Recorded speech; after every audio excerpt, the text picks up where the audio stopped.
Halo Mbak Bianca. Halo, apa kabar nih Pak malam ini?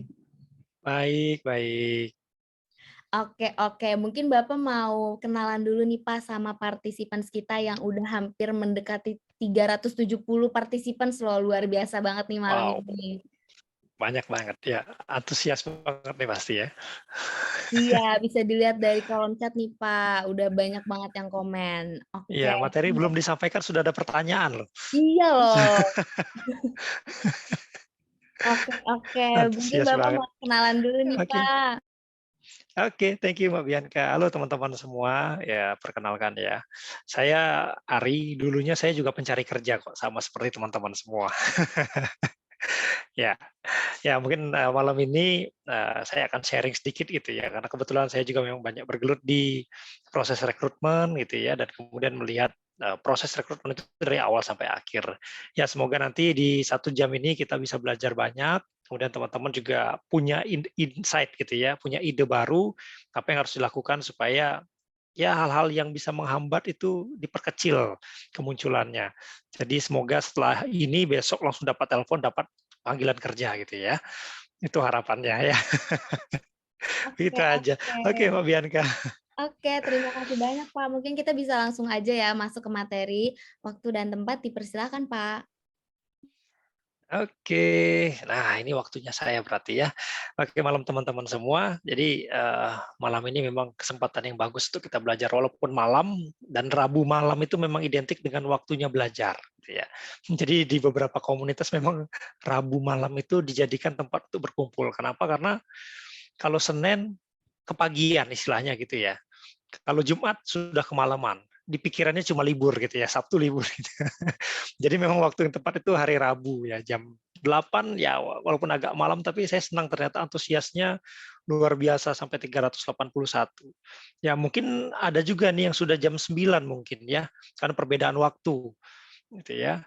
Ya tetap semangat teman-teman ya. Jadi hari ini kebetulan saya mau sharing sedikit mengenai beberapa faktor penyebab sulitnya mendapat pekerjaan. Ya, semoga nanti teman-teman bisa siapkan alat tulis, apa yang kira-kira bagus untuk dicatat, kira-kira apa yang memberi insight kepada teman-teman, bisa teman-teman catat sehingga nanti itu bisa dipelajari setelah webinar ini pun teman-teman bisa mengingat-ingat kembali, baca-baca lagi, sehingga penyebab sulit dapat pekerjaan itu bisa dihindari ya, termasuk nanti di CV, kemudian di interview dan lain sebagainya. Ya, oke, kita lanjut. Ya, banyak yang bilang gitu ya, ada gula ada semut.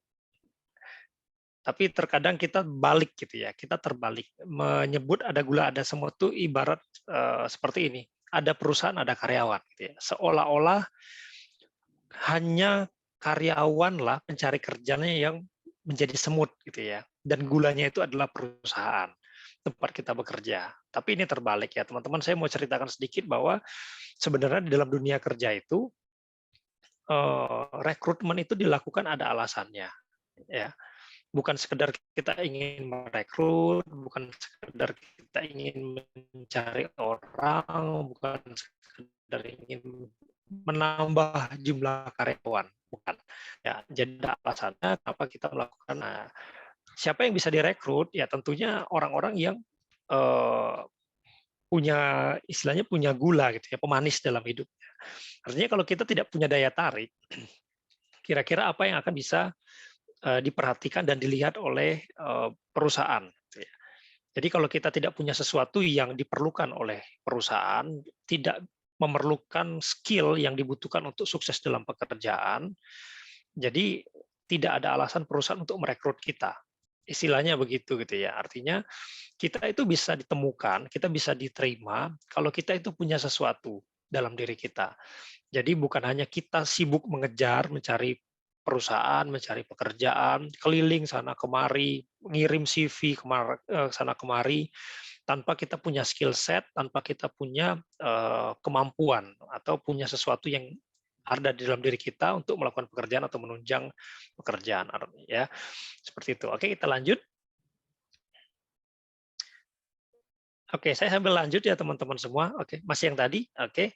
Nah, nanti kalau ada mau tanya dari slide sebelumnya, slide yang saya sedang sampaikan, silakan tuliskan di kolom Q&A ya.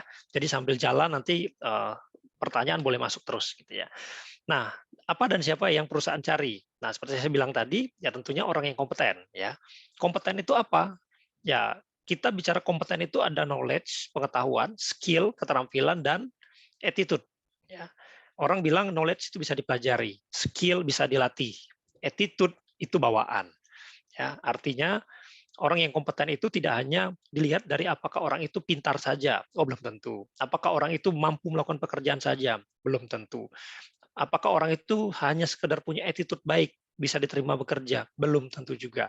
Ya sebisa mungkin kita dapatkannya itu adalah orang yang kompeten. Ada yang punya pengetahuan, pintar secara logik gitu ya. Ada yang mampu, artinya skill itu mampu melakukan, bisa melakukan sesuatu. Ya, kalau misalkan kita dari STM misalnya atau SMK gitu ya, mesin misalnya, mesinnya apa? Mesin motor gitu ya. Kita tahu tuh mesin itu seperti apa. Kita tahu mesin itu ada komponennya apa saja. Itu pengetahuan. Kalau skill apa? Skill itu kita bisa bongkar, kita bisa pasang. Jadi kalau skillnya hanya bisa membongkar, mungkin itu skillnya 50% gitu ya. Bisa bongkar tapi tidak bisa pasang gitu ya. Nah, itu yang kita namakan skill. Kita bisa bongkar, kita bisa pasang, dari rusak kita bisa perbaiki, itu kita sebut skill.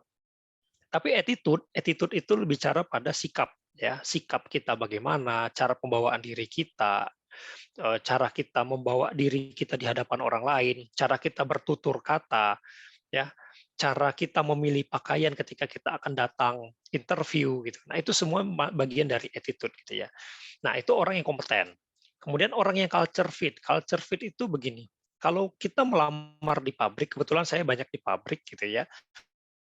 Nah, saya merekrut orang dari level paling bawah sampai level atas di pabrik. Culture fit itu bicara begini, kalau kita tidak suka disiplin yang tinggi, sudah dipastikan kita tidak cocok kerja di pabrik. Oke, ya. Di pabrik itu culture-nya itu disiplin. Kerja tepat waktu, terlambat kena SP, gitu ya. Disiplinnya bukan hanya soal datang kerja, disiplin pekerjaan, bahkan kita jalan kaki pun kita harus diatur secara disiplin, jalan di jalur pejalan kaki, ya, menggunakan seragam yang rapi. Bahkan saya pernah berada di satu perusahaan, kita tidak boleh memanjangkan kumis dan jenggot, ya, sampai usia kita 40 tahun. Saya pernah menghadapi satu karyawan, kamu mau diterima, tapi ada satu persyaratan karena culture kita adalah semua karyawan tidak ada yang punya jenggot dan kumis sampai usia 40 tahun dan dia memanjangkan jenggot. Ya, apakah keberatan gitu ya? Ternyata dia awalnya keberatan. Ya sudah kalau keberatan silakan kamu pikirkan dulu, kita masih punya kesempatan untuk kamu berpikir, merenungkan sekali lagi apakah kamu mau terbuka gitu ya. Nah, keesokan harinya dia langsung telepon saya lagi, "Pak, saya bersedia." Gitu ya. Saya bersedia cukur jenggot saya, ikut aturan, dan kemudian kita kerjasama dan dia bekerja di tempat saya gitu ya. Dan itu salah satu contoh culture fit gitu ya. Nah, kalau kita memang sukanya orang yang kreatif, ya jangan cari ke pabrik, carinya ke industri yang kreatif, percetakan gitu ya. Kemudian e-commerce gitu atau perusahaan-perusahaan yang rame startup gitu ya. Nah, kalau kita misalnya suka dengan aktivitas berkendara, keliling, mencari alamat, senang berjalan ke sana kemari, mungkin kita cocok jadi kurir gitu ya.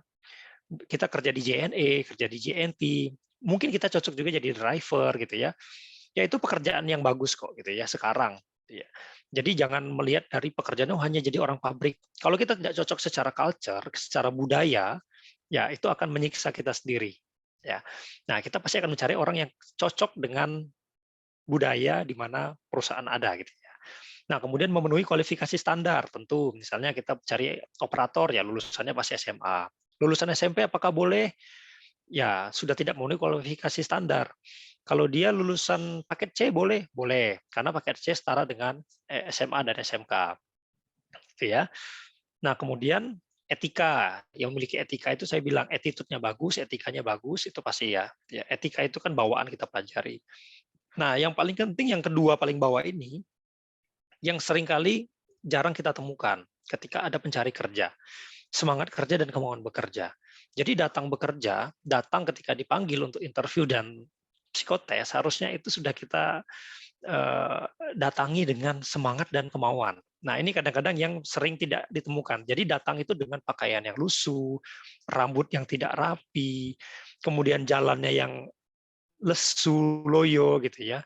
Kemudian ketika ditanya tidak bisa menunjukkan semangat, tidak menunjukkan keinginan kalau ingin bekerja gitu ya. Seolah-olah ya pasrah deh, kalau saya diterima diterima, nggak diterima ya sudah gitu ya. Nah, ini salah satu yang membuat kita sulit gitu ya mendapat pekerjaan. Tapi ini dicari. Kenapa? Orang yang bersemangat, orang yang punya kemauan itu lebih cepat untuk belajar, lebih mampu untuk beradaptasi dengan keadaan. Ya, makanya ini kita cari gitu ya. Oke, lanjut. Tantangannya apa gitu ya? Tantangannya kadang-kadang kita mencari kerja itu bingung. Pak, saya itu nggak tahu apa yang dibutuhkan perusahaan. Orang saya cuma bacanya dari job desk-nya aja, uraian deskripsi pekerjaan yang ada di lowongan pekerjaannya. Tapi kan saya nggak tahu, di sana tidak tertulis yang dicari laki-laki tingginya 168 gitu ya, misalnya gitu ya. Yang dicari laki-laki ganteng, perempuan yang cantik, misalnya gitu. Dicari perempuan yang rambutnya sebahu gitu. Atau yang dicari laki-laki yang rapi, laki-laki yang berbadannya tegap gitu ya. Saya kan nggak tahu, Pak, gitu ya. Itu tantangannya. Kemudian tidak tahu menjadi karyawan itu akan seperti apa, masih bingung. Lulus sekolah, mau cari kerja, tapi bingung, kerja itu nanti akan seperti apa, gitu ya. Jadi benar-benar tidak punya bayangan. Jadi sekalipun dipanggil, bingung, saya nanti kerja apa? Jadi yang ada itu keraguan gitu ya, keraguan datang itu dengan bingung. Disuruh bertanya nggak tahu, disuruh membayangkan pekerjaannya malah wedi, takut. Ya. Kemudian tidak tahu pekerjaan yang dilamar itu apa. Asal kirim aja. Oh, ada lowongan. Di sana ada lowongan loh, kirim. Di sana ada lowongan loh, kirim gitu ya. Tapi ditanya, pekerjaannya apa? Nggak tahu. Nanti pas interview, kamu tahu pekerjaanmu ini akan jadi apa? Nggak tahu, Pak. Saya hanya melamar pekerjaan, terus saya dipanggil gitu ya. Nah, terus kamu nggak tahu pekerjaannya. Di sini pekerjaannya kamu akan angkat-angkat, kamu akan kotor-kotor. Oh gitu ya Pak? Nggak Pak, saya tidak tertarik. Saya carinya pekerjaan yang bersih, yang rapi, jam kerjanya jam 8 sampai jam 5, tidak ada lembur gitu ya. Saya tidak kena debu gitu ya. Nah itu ada, ya itu ada orang-orang seperti itu. Karena dia tidak tahu apa yang dilamarnya, tidak tahu pekerjaan apa yang dicarinya, terus tiba-tiba hanya kirim lamaran pekerjaan. Nah, itu juga akan mengganggu ya. Kemudian tidak tahu perusahaan yang memanggil, ya dipanggil nih sama rekrutmennya, gitu ya. Halo Pak siapa misalnya gitu ya, Pak Ari, kita mau panggil Bapak untuk tes segala macam. Oke, oh ini perusahaan apa ya? Oh saya tidak tahu, saya pernah melamar pekerjaan di sini gitu. Ya udah itu langsung set coret gitu ya. Kalau sampai terjadi seperti itu ya. Jadi itu perlu perlu apa ya teliti juga gitu ya. Kemudian tidak berani dan belum yakin, gitu ya. Belum yakin ya tadi saya bilang tidak tahu kerjanya apa, mau kerja tuh antara ragu nggak ragu. Lebih enak di rumah sih sebenarnya daripada kerja gitu ya. Terus kalau kerja, aduh saya takut ketemu orang di sana nanti bagaimana gitu ya. Nah itu juga salah satu tantangannya. Nanti kita lanjutkan. Oke, lanjut.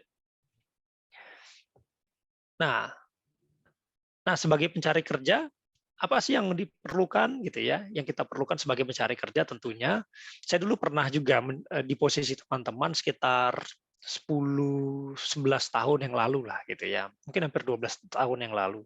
Saya juga berstatus sebagai pencari kerja. Kalau boleh diceritakan, saya waktu itu masih kuliah di Jogja, ya tahun 2010 saya lulus. Sejak 2009 saya sudah menyiapkan diri saya pekerjaan apa yang akan saya lamar ketika saya lulus kuliah. Ya, itu sedikit cerita dari saya. Artinya di 2009 saya sudah memikirkan saya akan bekerja sebagai apa dan kapan saya akan melanjutkan S2 saya di jurusan manajemen SDM. Oke. Jadi di tahun itu saya sudah mengumpulkan banyak informasi mengenai pekerjaan human resource gitu ya. Dulunya masih personalia, HRD. Nah, setelah saya jadi HRD namanya berubah macam-macam. Ada human capital, ada human resource management gitu ya. Ada people development, macam-macam. Nah, sampai saya 2013 saya lanjut S2 gitu ya. Tapi apa yang saya mau ceritakan di sini untuk teman-teman semua, sebagai pencari kerja, kita perlu tuh mempersiapkan diri gitu ya. Satu, lengkapi dokumen yang diperlukan. Contoh, waktu di Jogja, saya hanya fokus mencari kerjanya di Jakarta, gitu ya. Tapi saya tahu kalau saya tulis lamaran pekerjaan saya itu Yogyakarta, gitu ya, surat lamaran Yogyakarta tanggal sekian gitu, saya kirim ke Jakarta, pasti saya tidak akan dipanggil. Kenapa? Waktu saya datang dari Jogja ke Jakarta itu mungkin sekitar 1 hari gitu ya, dan itu akan memakan waktu. Jadi saya buat Jakarta, kemudian saya langsung berangkat ke Jakarta gitu ya. Langsung ke Jakarta, saya cari tempat tinggal di Jakarta. Jadi lamaran sudah saya sebar dulu gitu ya. Sudah saya sebar dulu, kemudian saya berangkat ke Jakarta. Artinya saya mendekati pekerjaan di mana saya ingin bekerja ya. Dan itu salah satu persiapan yang saya bilang perlu dilakukan. Dokumen-dokumennya apa saja? Kalau kita perlu apa istilahnya ya, legalisir gitu ya, legalisir ijazah. Tolong legalisir ijazahnya sebanyak mungkin sebelum kita melamar pekerjaan atau berpindah kota. Itu penting. Kalau kita perlu buat CV, buat CV-nya yang bagus, apalagi kalau kita misalkan tidak punya aktivitas alat untuk mengedit, misalnya laptopnya kita sharing dengan saudara, sharing dengan teman gitu ya. Kita buat yang bagus CV-nya, simpan filenya, kemudian kita bawa kemanapun kita pergi. Jadi kapanpun kita perlu melamar pekerjaan, kita bisa ambil. Ya, kalau sekarang tinggal kirim email ke diri sendiri, kapanpun kita mau ngeprint, tinggal buka email. Itu juga bisa sebagai salah satu solusinya. Jadi kita sebagai pencari kerja perlu menyiapkan diri, gitu ya, menyiapkan diri untuk kita melamar pekerjaan. Nah, kemudian tingkatkan kompetensi dan nilai. Sama seperti yang saya bilang di awal, kalau teman-teman tidak ada pemanis dalam dirinya, itu tidak akan menarik. Ya, jadi kalau misalnya kita mencari kerja, tapi kita tidak punya apa-apa, pengetahuan tidak ada, skill tidak punya, gitu ya, attitude berantakan itu.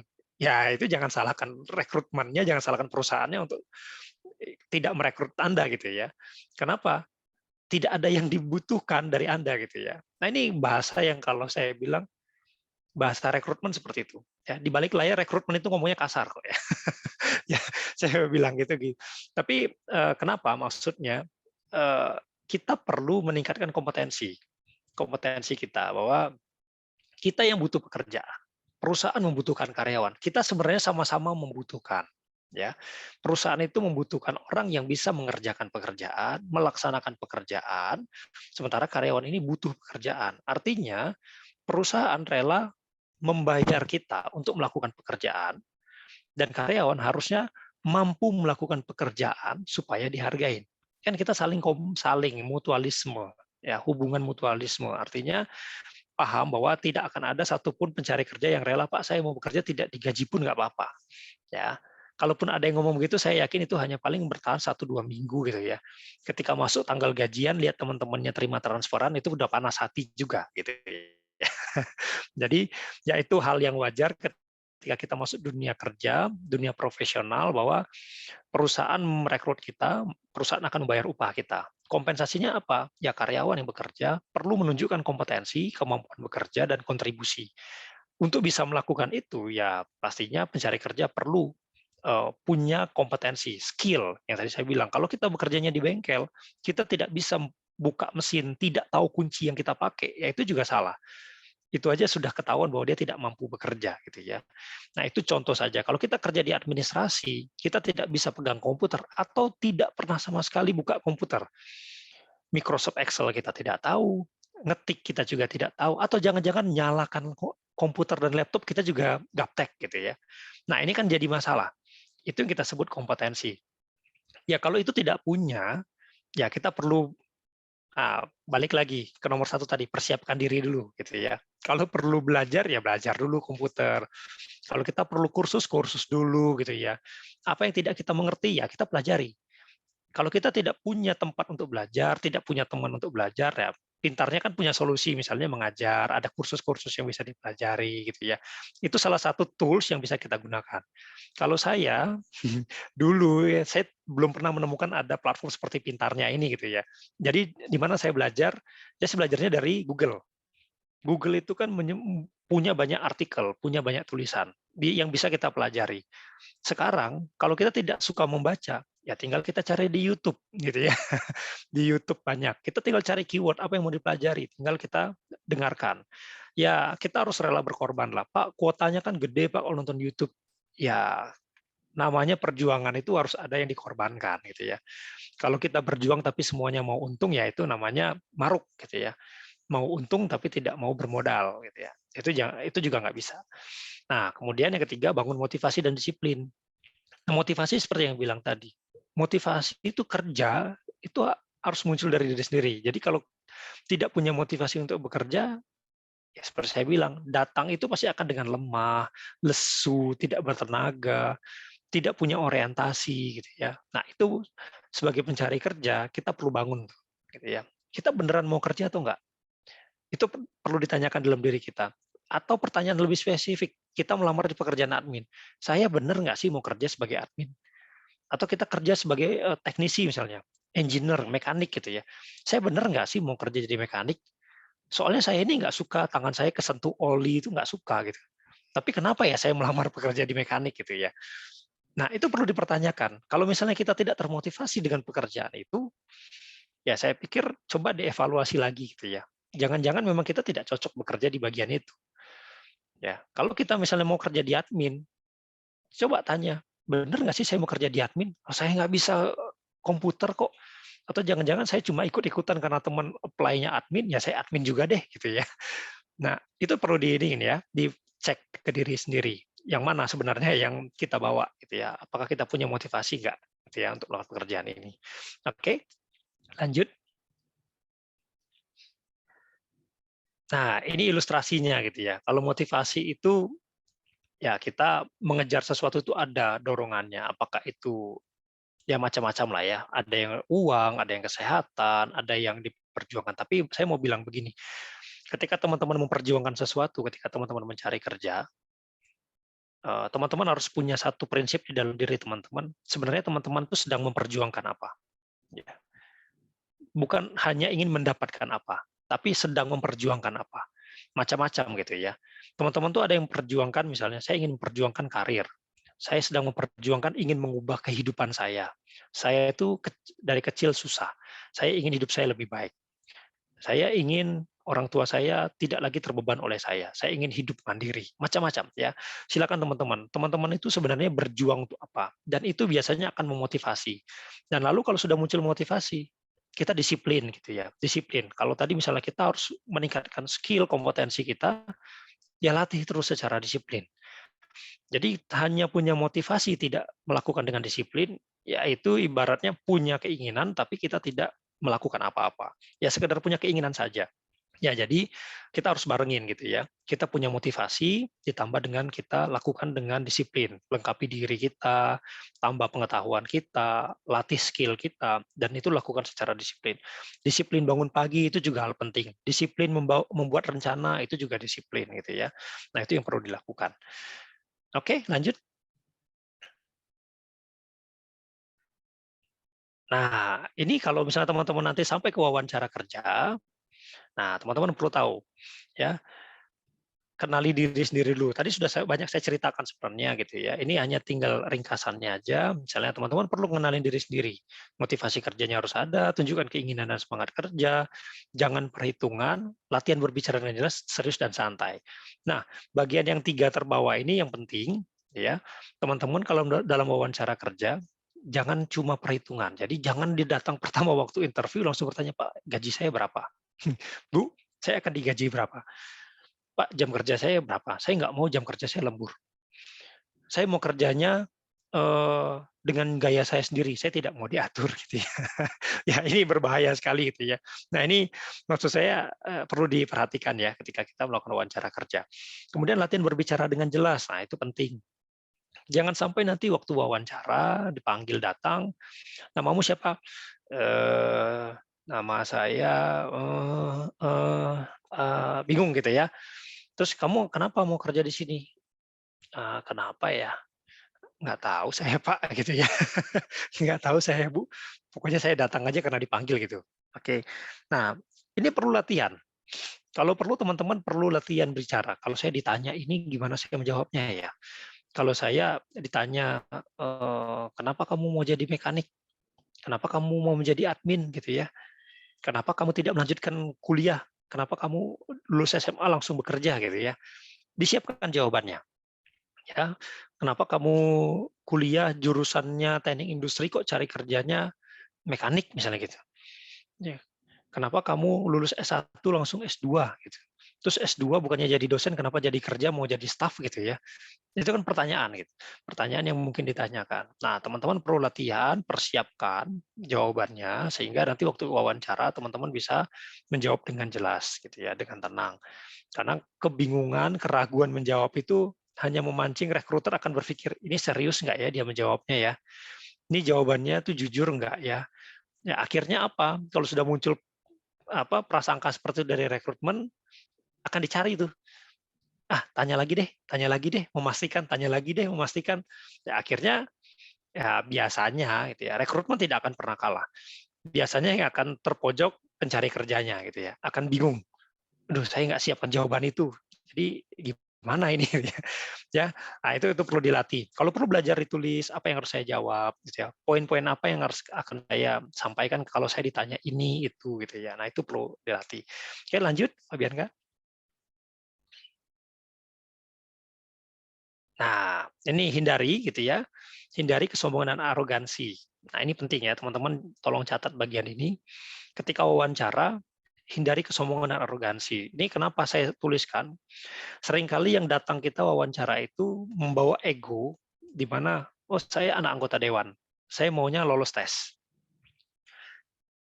Saya anaknya kepala desa atau Pak Camat, saya maunya langsung diterima, saya nggak mau ikut-ikut tes. Ya, nah ini hal yang biasa gitu ya. Terus jangan juga arogan, "Kenapa kamu mau kerja di sini?" "Oh, kan saya lulusan ini." "Terus kenapa kamu minta gaji segini?" "Loh, saya kan lulusan Universitas A, saya kan Universitas B." Gitu ya. Ada kesombongan dan arogansi. Sementara kan saya bilang tadi ya, perusahaan yang dicari itu apa? Orang-orang yang punya pengetahuan, orang-orang yang punya, skill, dan orang-orang yang punya attitude, gitu ya. Kita tidak mencari orang-orang yang sombong, orang-orang yang arogan. Kenapa? Kita itu butuh orang-orang yang akan bergabung di dalam tim yang sudah ada. Artinya kita butuh kerendahan hati, kita butuh kemampuan untuk beradaptasi, dan kita tuh ya ibaratnya kalau kita nongkrong sama teman datang ke tongkrongan gitu, ya kita harus tahu tuh bagaimana membawa diri gitu ya. Nah, itu hal sederhana aja contohnya. Nah, kemudian sikap tidak sopan. Yang saya bilang tadi waktu wawancara gitu ya, masih pakai anting tindik satu gitu ya. Bajunya dibiarin keluar gitu. Sepatunya pakai sepatu yang aneh-aneh gitu ya. Kemudian celananya pakai celana pensil yang entah gimana gitu ya. Nah, ini contoh-contoh yang kadang-kadang memang tidak diperhatikan tapi mempengaruhi. Datang tiba-tiba langsung duduk, duduknya langsung senderan begini gitu ya. Padahal belum disuruh duduk, belum ditanya gitu ya. Nah, kemudian waktu tes misalnya, bukannya bertanya baik-baik, mengisi sembarangan, itu juga sikap yang tidak sopan ya. Kemudian datang tanpa persiapan, udah jelas. Ya kalau datang tes, wawancara, tolong bajunya dibuat yang rapi gitu ya. Kalau bisa pakai minyak rambut gitu ya, buat klimis gitu. Kalau perlu pakai parfum ya pakai parfum gitu ya. Pakai sepatu yang rapi gitu ya. Nah, jangan begadang malamnya, ya. Jangan pakai baju yang tidak disetrika gitu. Nah, ini hal yang saya sering temuin dulu gitu ya. Mohon maaf banget gitu ya. Saya pernah menginterview banyak orang. Nah, satu waktu yang datang ini mungkin saya nggak tahu ada apa di dalam kehidupan dia sehingga dia eee, seperti ini gitu ya.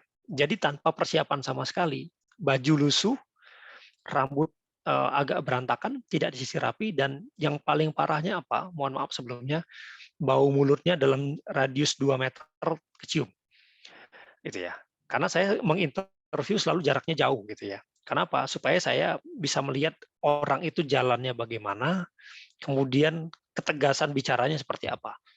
Kalau jaraknya dekat kan kita bisa bisik-bisik, tapi kalau jaraknya sekitar 2 meter saya bisa lihat mereka bagaimana. Nah, tanpa persiapan datang, tidak cuci muka, mungkin tidak sikat gigi gitu ya. Jadi berpenampilan apa adanya. Nah, situasi seperti itu apa yang terjadi? Ini ceritanya saya ceritakan kenapa? Karena ini sudah sekitar 10 tahun yang lalu lah ya. Jadi sudah bolehlah saya ceritakan. Datang, saya tidak arogan, maksudnya di sini karena saya berpikir, eee, gimana saya bisa betah untuk bertanya pada kandidat kalau saya disuguhi oleh situasi seperti itu gitu ya. Saya mau bertanya dijawab saya seolah-olah langsung pusing gitu ya. Bingung saya harus menjawabnya seperti apa, harus bicara gimana lagi, kenapa? Saya harus bersamaan membuka mulut dan menutup hidung gitu ya. Ini agak sarkas, tapi terjadi gitu. Saya ceritakan pengalaman yang benar-benar saya alami gitu ya. Nah, ini cerita tentang persiapan. Jadi datang rapi gitu ya. Kemudian kita ya sebisa mungkin serapi mungkin. Apapun posisi yang teman-teman coba lamar gitu ya. Sekalipun teman-teman melamar sebagai operator, sekalipun teman-teman melamar sebagai staff, sekalipun teman-teman melamar sebagai admin gitu ya.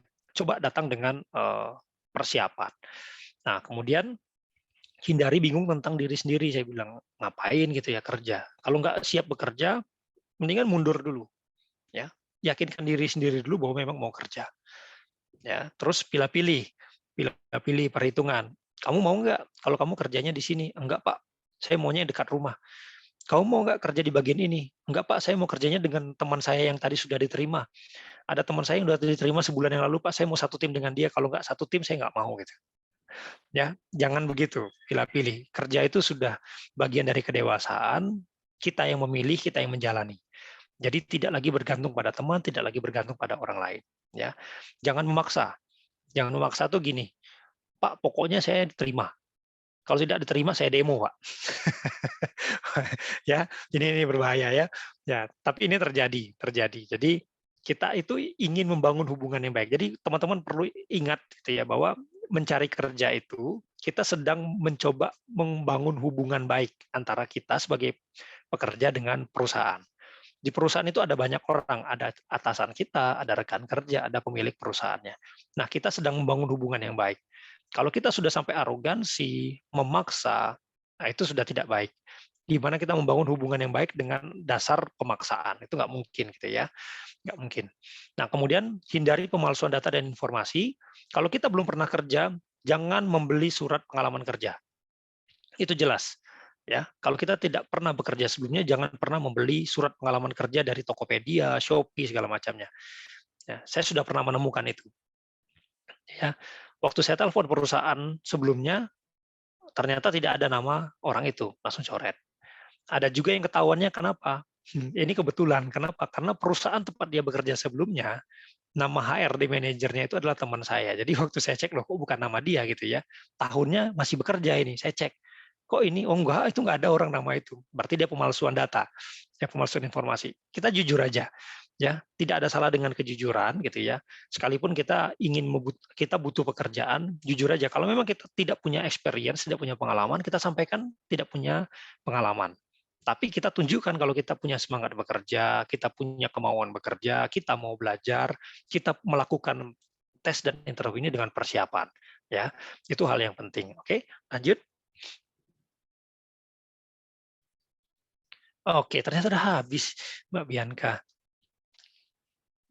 Oke, terima kasih banyak Pak Ari atas pemaparan materinya. Wah, luar biasa ya. Saya sebagai host juga mendapatkan ilmu-ilmu baru nih dari Pak Ari. Semoga teman-teman semua 444 partisipan kita malam ini bisa mendapatkan ilmu yang sama ya Pak. Nah, mungkin sebelum kita masuk ke Amin. sesi Q&A, aku mau kasih iklan sedikit nih buat teman-teman semua. Nah, tadi seperti yang dikatakan oleh Pak Ari, emang kalau melamar pekerjaan itu harus kayak punya banyak apa ya, kayak punya pengalaman pasti, tapi juga harus, memperhatikan attitude juga ya. Nah, selain itu, eee, mungkin teman-teman bisa nih, mungkin, banyak teman-teman di sini yang masih belum mendapatkan pekerjaan dan mau mendapatkan pekerjaan, teman-teman bisa ikut komunitas pintarnya. Karena nanti di komunitas pintarnya ini kita akan berbagi informasi, juga bisa, memperluas koneksi, mendapatkan saran dan nasihat, terus juga bisa berbagi ilmu dan berbagi ilmu tentunya untuk, para pencari kerja ataupun udah yang bekerja juga. Jadi bisa saling kasih nasihat dan saran dan juga bisa membuka wawasan yang luas dengan ikut komunitas ini. Jadi nanti teman-teman bisa nih ikut komunitas pintarnya dengan cara klik link yang akan aku kirim di kolom chat ya teman-teman. Jadi pintarnya ini akan ada 2 komunitas, yaitu komunitas badminton dan komunitas futsal. Nah, buat teman-teman yang mau ikut komunitas pintarnya bisa langsung aja isi form yang udah aku kirim di kolom chat ya. Karena manfaat untuk ikut komunitas itu tuh banyak banget. Teman-teman gak hanya mendapatkan temen yang banyak, gak cuman kayak nongkrong-nongkrong biasa, tapi teman-teman juga bisa mendapatkan ilmu seputar mencari kerja ataupun pekerjaan. Jadi jangan lupa kalau misalnya mau ikut komunitas pintarnya, daftar ke link yang udah aku kirim di kolom chat ya teman-teman. Oke, nah mungkin, kita bisa langsung aja nih masuk ke sesi Q&A kita malam hari ini. Nah, dari hampir 100 pertanyaan yang udah masuk ke kita, oh bahkan udah lebih dari 100 loh ini, aku udah pilihin nih Pak, pertanyaan-pertanyaan yang sekiranya, bisa Bapak jawab ya. Dan pertama itu, mungkin supaya Bapak mudah untuk, membaca pertanyaan-pertanyaannya aku akan kirim di kolom chat ya, Pak, pertanyaannya. Nah, jadi pertanyaan pertama itu ada dari, Kak Muhammad Wisnu Hidayat Amin. Pertanyaannya, "Selamat malam Pak Ari, selamat malam panitia. Sebelumnya saya mengucapkan terima kasih kepada tim panitia yang telah memberikan kesempatan untuk bertanya kepada peserta. Terima kasih juga ya sudah bertanya. Nah, di zaman sekarang memang susah untuk mendapatkan pekerjaan, meskipun kualifikasi yang dibutuhkan sudah memenuhi syarat ketentuan dari perusahaan yang membuka lowongan pekerjaan. Sehingga sebagian atau beberapa orang bermindset bahwa kalau mau bekerja harus membutuhkan orang dalam atau nepotisme.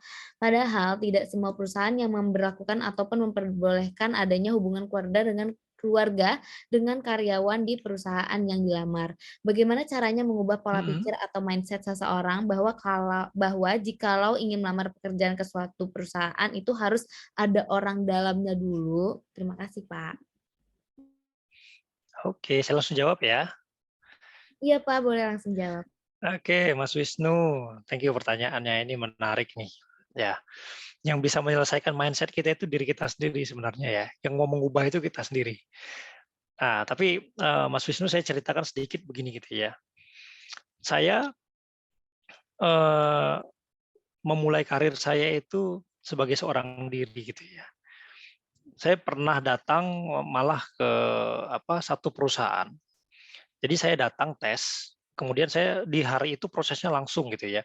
Dan saya sampailah pada satu tahap saya ketemu dengan direksi. Direksinya ini kebetulan orang Taiwan, ya, orang Taiwan. Jadi pertanyaan pertama yang dia tanyakan ke saya adalah, "Oke Pak Ari kenal siapa di sini? Kok bisa sampai interview dengan saya?" Ya, pertanyaan pertama gitu ya. Padahal saya sudah mengikuti proses tes dari awal dan saya tidak punya kenalan satupun di perusahaan itu. Dari pertanyaan itu saya langsung sadar, oh berarti saya bukan orang yang diharapkan nih, atau saya orang yang berbeda, ya berbeda dari yang biasanya mengikuti proses tes. Tidak punya kenalan, tapi bisa langsung ketemu mereka. Ya, ini kan lucu gitu ya. Dan memang akhirnya saya tidak diterima sih di sana gitu ya. Tidak diterima. Tapi memang eh, kalau teman-teman begini, saya bilang, teman-teman punya akses yang bagus untuk bekerja, jangan jangan terlalu menutup diri juga, bahwa kalau misalkan kita punya akses untuk diterima bekerja di satu perusahaan karena kita punya saudara, punya kerabat, punya kenalan teman di sana, kalau itu memang pekerjaan yang kita inginkan, ya sudah kita terima saja gitu ya. Bukan berarti itu buruk. Memang mungkin jalannya kita mendapat pekerjaan lewat sana. Nah, tapi kalau memang kita tidak punya jalur itu, ya kita harus berjuang sendiri. Saya ceritakan waktu saya di Jogja, saya ke Jakarta, saya pernah datang ke satu perusahaan di Bintaro. Saya datang paginya dari Cikupa ke Bintaro, mutar ke Jakarta, Kebonjeruk, sampai ke Bintaro. Sampai di sana saya ketemu admin, mau ngapain Pak? Saya mau interview. Oke, silakan tunggu dulu. Saya tunggu sampai jam 12 siang. Saya tidak dipanggil-panggil. Saya balik lagi ke admin. Bu, saya mau tanya, saya jadi interview nggak ya? Tadi, "Oh, Bapak mau tes ya? Nggak jadi Pak, sudah diterima. Barusan orangnya sudah diterima dan deal. Bapak pulang aja langsung." Saya setengah hari nungguin. Ya, pengalaman saya begitu. Dan hal yang biasa gitu ya.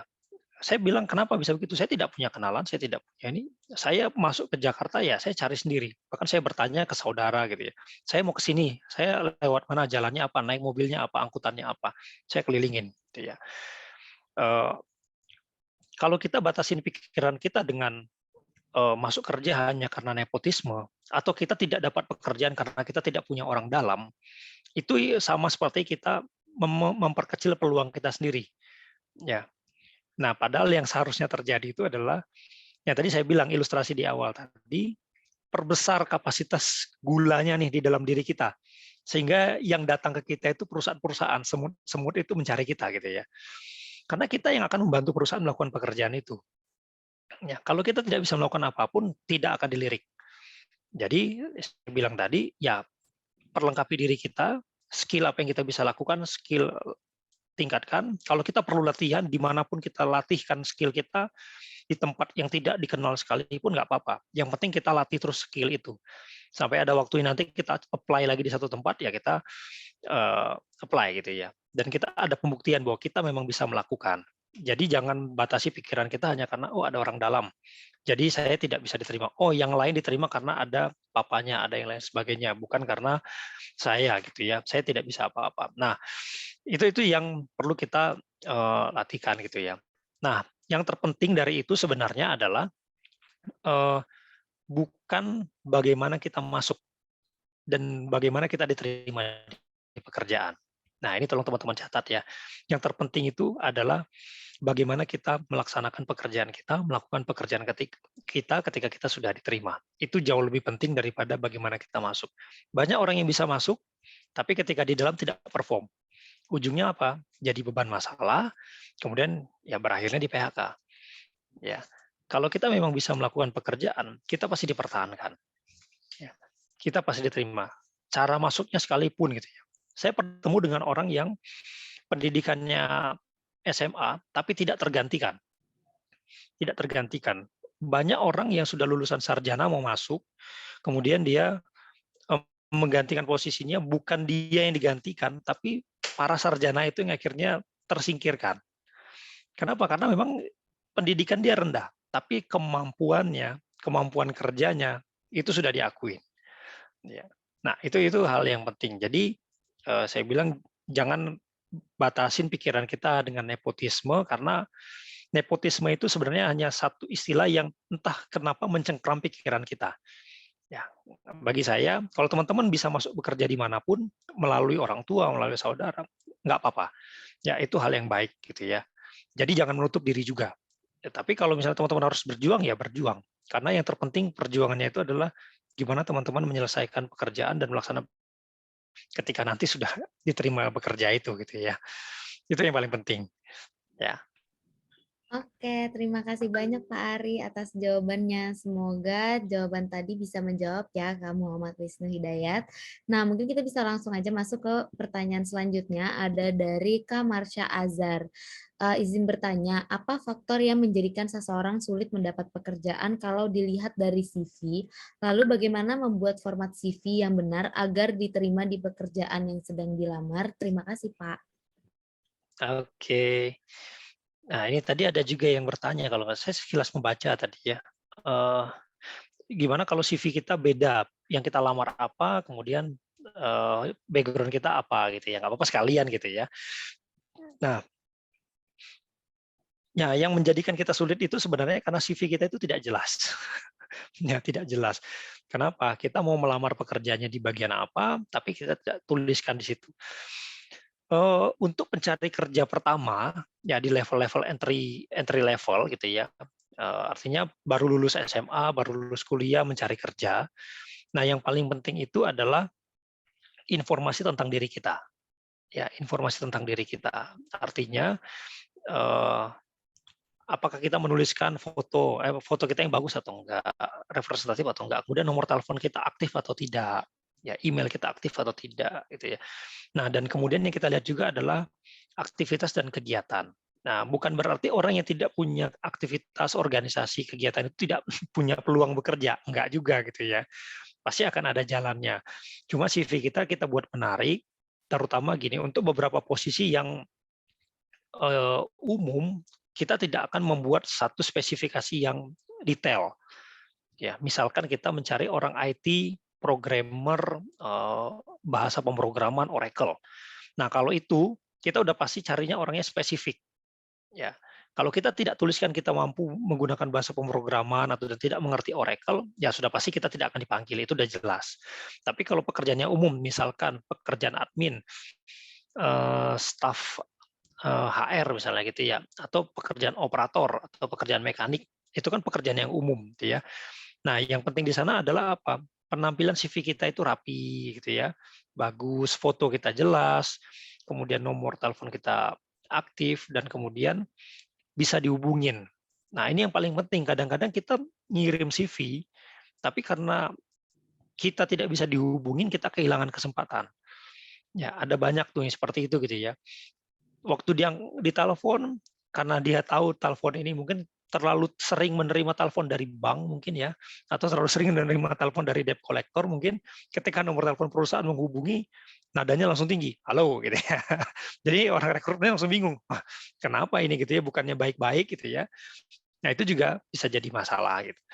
Nah tapi di CV tolong dibuat lebih jelas gitu ya, mulai dari informasi nama lengkap, kemudian pendidikan, alamat, gitu ya, nomor telepon jelas. Kalau ada pengalaman organisasi, dituliskan organisasinya apa, sebagai apa, gitu ya. Kemudian tempat tinggalnya di mana, karena tempat tinggal itu juga cukup mempengaruhi. Misalkan saya bilang tadi, contoh saya sendiri waktu saya menuliskan Yogyakarta dan Jakarta itu membuat peluang saya lebih kecil untuk saya diterima di Jakarta kalau saya tuliskan di Yogyakarta. Nah, teman-teman juga kalau apply-nya di misalnya di Jakarta atau apply-nya di Jawa Tengah, tapi teman-teman tinggalnya di kota yang lain yang misalnya butuh waktu 1 malam untuk sampai ke sana, nah itu juga akan mempengaruhi dan akan memperkecil peluang. Ya, sebisa mungkin teman-teman pastikan kalau misalkan teman-teman mau tesnya di Jawa Tengah, ya teman-teman satu siap konsekuensinya. Nah, saran saya memang ya tulis saja surat lamaran kerjanya itu waktu tanda tangan kan biasanya ada tuh ya, kotanya kemudian tanggal gitu ya. Nah, itu teman-teman bisa tuliskan tuh misalnya Solo misalnya gitu, Solo tanggal 16 November misalkan gitu. Padahal teman-teman adanya misalnya di Semarang gitu, atau teman-teman adanya di Surabaya. Ya nggak apa-apa teman-teman, tapi harus berangkat ya. Ataupun kalaupun dipanggil teman-teman harus siap berangkat gitu ya. Jangan sampai nanti waktu dipanggil, "Oh Bu, saya lagi ada di Surabaya nih, saya nggak bisa datang, minta di-reschedule dong," gitu ya. Nah, satu lagi ketika dipanggil tolong datang tepat waktu. Kenapa?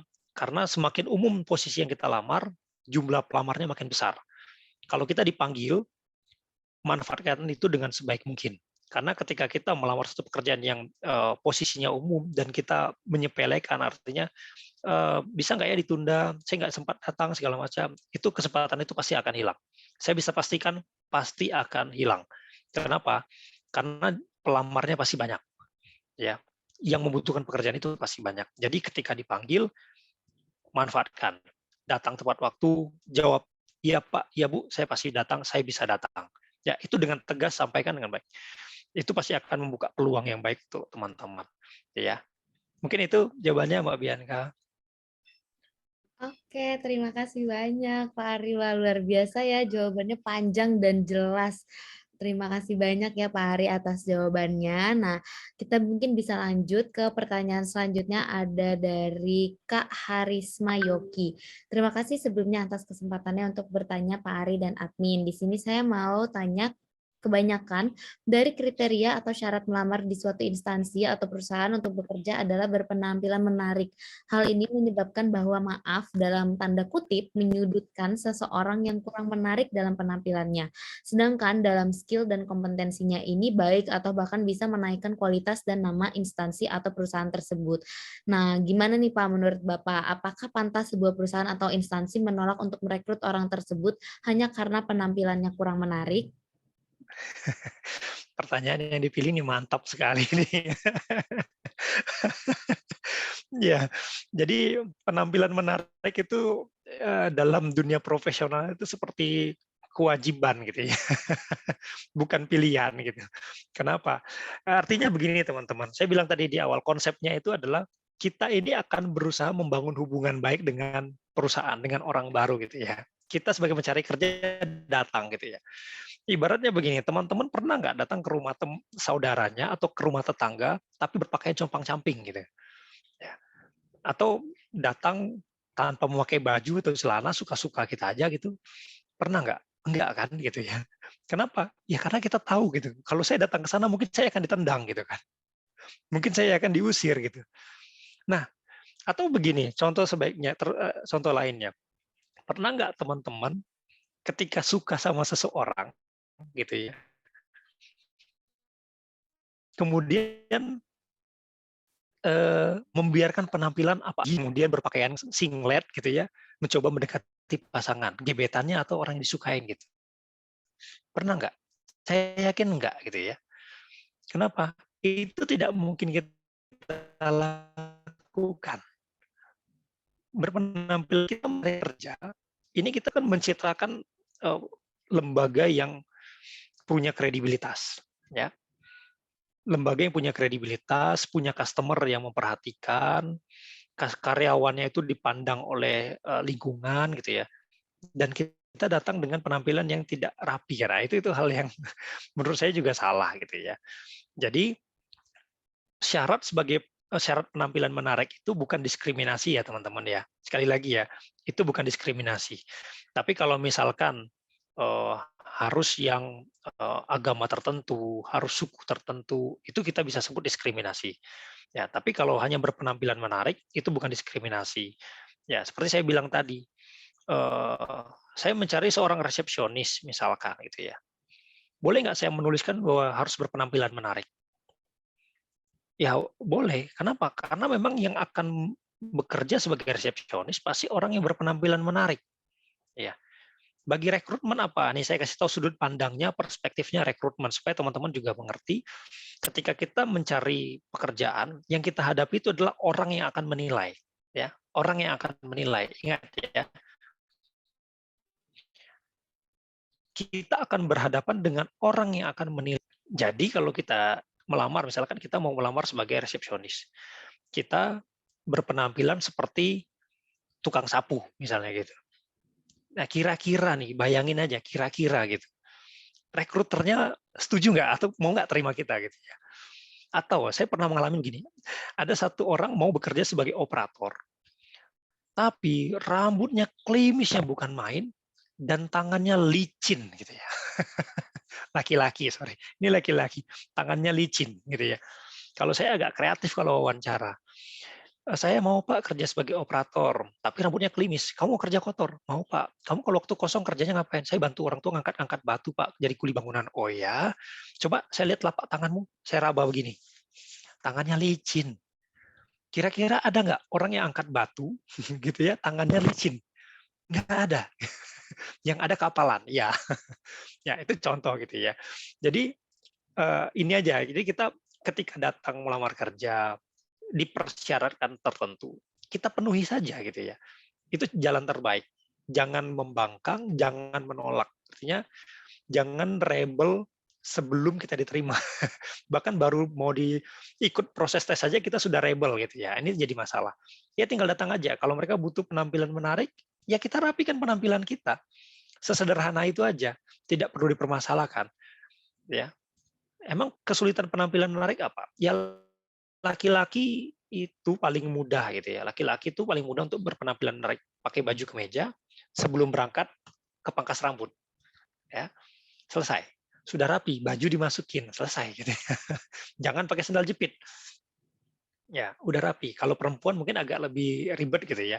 Sisiran, mungkin pakai bedak gitu ya, lebih rapi. Tapi jangan menor juga. Ya, nah ini perlu diperhatikan. Sesederhana itu aja sebenarnya ya. Jadi apakah pantas perusahaan misalnya atau instansi menolak orang yang tidak berpenampilan menarik? Ya jawabannya tidak perlu saya state lah ya, tidak perlu saya tegaskan. Ya tapi saya kasih clue-nya aja. Apakah pantas kita datang melamar? acak-adut, bahasanya acak-adut, amburadul, tidak rapi gitu ya. Sementara kita ini sedang menawarkan diri kita supaya diterima. Apakah pantas? Nah, itu kita bisa jawab sendiri gitu sebagai bahan refleksi aja mungkin ya, Mbak Bianca ya. Oke, terima kasih banyak Pak Ari atas jawabannya. Wah, jadi sebenarnya mungkin bukan ke mukanya cantik atau ganteng ya, Pak, tapi lebih ke Bukan. penampilannya itu rapi atau enggak ya. Jadi Betul itu tuh betul. teman-teman. Jadi bukan berarti kita mandang fisik ya sebagai seorang rekruter, tapi lebih ke ngelihat dia ini merawat diri atau enggak gitu ya, Pak? Iya, sepantasnya lah ya, sepantasnya datang itu sepantasnya gitu ya. Cantik, Oke, ganteng itu kan relatif ya. betul. Iya, Oke gitu. oke, terima kasih banyak Pak atas jawabannya. Nah mungkin karena keterbatasan waktu juga, mungkin untuk menutup sesi Q&A ini kita satu pertanyaan lagi ya Pak. Ini ada pertanyaan dari Kak Muhammad Nikola Dwiansyah.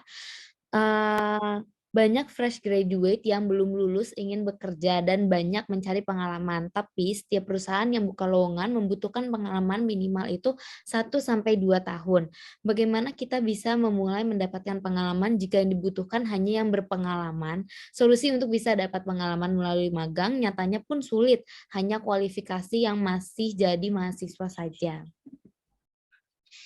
Oke, ini menarik ya. Nah, jadi kalau saya urutin ini ceritanya panjang, tapi kita langsung jawab aja gitu ya. Jadi, eee, pekerjaan itu tidak selamanya menuntut pengalaman. Ya, saya tadi sebutkan di beberapa slide saya di depan. Terkadang kita itu melihat ada perbandingan gitu ya, antara orang yang berpengalaman dengan orang yang fresh grad gitu ya. Artinya kita itu punya kualifikasi sebagai HRD, recruiter, kita tuh punya kualifikasi. Sebenarnya kita tuh butuh orang apa? Kalaupun kita tulis pengalaman 1-2 tahun, yang kita harapkan itu sebenarnya adalah ini orang ini punya skill, punya kemampuan bekerja, gitu ya. Itu sebenarnya. Dan 1-2 tahun itu kita anggap dia sudah mengenal lah dunia kerja gitu ya. Oh, tidak kaget lagi ketika masuk, sudah ngerti kalau kerja itu bagaimana, di dunia kerja itu akan seperti apa gitu ya. Tidak akan mangkir, kemudian tahu membawa diri gitu ya. Nah, itu kan salah satu yang muncul dari pengalaman. Tapi apakah itu tidak ada di orang-orang yang baru lulus? Banyak. Kita banyak menemukan orang-orang yang sudah punya etika, pembawaan dirinya bagus, sopan santunnya ada, bahkan dia tidak punya pengalaman kerja. Jadi kuncinya itu bukan di 1-2 tahun. Kalau teman-teman misalkan mencari lowongan pekerjaannya supervisor, ditulisnya adalah pengalaman 1-2 tahun, itu wajar. Ya, itu wajar. Kenapa? Supervisor itu levelnya memang di atas staff. Nah, jadi teman-teman perlu mengenal gitu ya, atau mencari tahu, memahami yang ini. Saya jadi ingat dulu saya pernah posting lowongan manajer, tapi yang melamar itu lulusan SMA, baru lulus ya. Jadi dia nggak bakal diterima, dilirik pun enggak gitu ya. Dilirik pun enggak. Kalau saya dulu pakai mesin pencari itu lowongan pencari kerja gitu ya, saya aktifkan filternya, orang-orang seperti itu langsung masuk ke dalam reject otomatis. Ya, kenapa? Saya sudah tuliskan kualifikasinya adalah pengalaman minimum 5 tahun. Nah, yang melamar lulusan SMA. Saya buat kata kuncinya lulusan minimal S1. Nah, udah pasti akan ditolak. Nah, ini salah satu kuncinya. Kita perlu tahu kita itu melamar pekerjaan apa, posisinya apa. Nah, kita nggak tahu nih apakah yang baru-baru lulus paham sebenarnya supervisor itu apa sih? Staff itu apa sih? Admin itu apa sih? Ya. Saya ini sebagai baru lulus sebenarnya cocoknya itu di bagian apa, di posisi apa? Ini mungkin sesuatu yang perlu dipelajari ya. Teman-teman bisa tanya teman, bisa tanya Google gitu ya. Bisa tanya pintarnya gitu ya. Bisa. Artinya kita perlu tahu kita itu sebenarnya melamar pekerjaan di level apa gitu ya, di level apa. Jadi kalau kita mau ke staff biasa atau misalkan lulusan SMA gitu ya, lulusan SMA, STM misalnya, melamar di operator, itu nggak ada pengalaman. Kalaupun ditulis pengalaman 1-2 tahun, besar kemungkinan teman-teman lolos walaupun tanpa pengalaman. Yang penting apa? Waktu wawancara, interview, tunjukkan semangat kerja, tunjukkan kemauan kerja, jangan pelin-pelan, jangan perhitungan. Ya benar-benar tunjukkan bahwa memang mau kerja, semangat kerjanya itu ada gitu ya. Nah, kalau misalkan yang lulusan sarjana, lamarnya posisi pertama yang paling tepat apa? Ada posisi staff. Ya, itu yang paling penting gitu ya. Atau kita ikut program MT atau Management Development Program, Manajemen Trainee, Manajemen Development Program. Nah, itu program-program yang bisa kita masukin ketika kita baru lulus.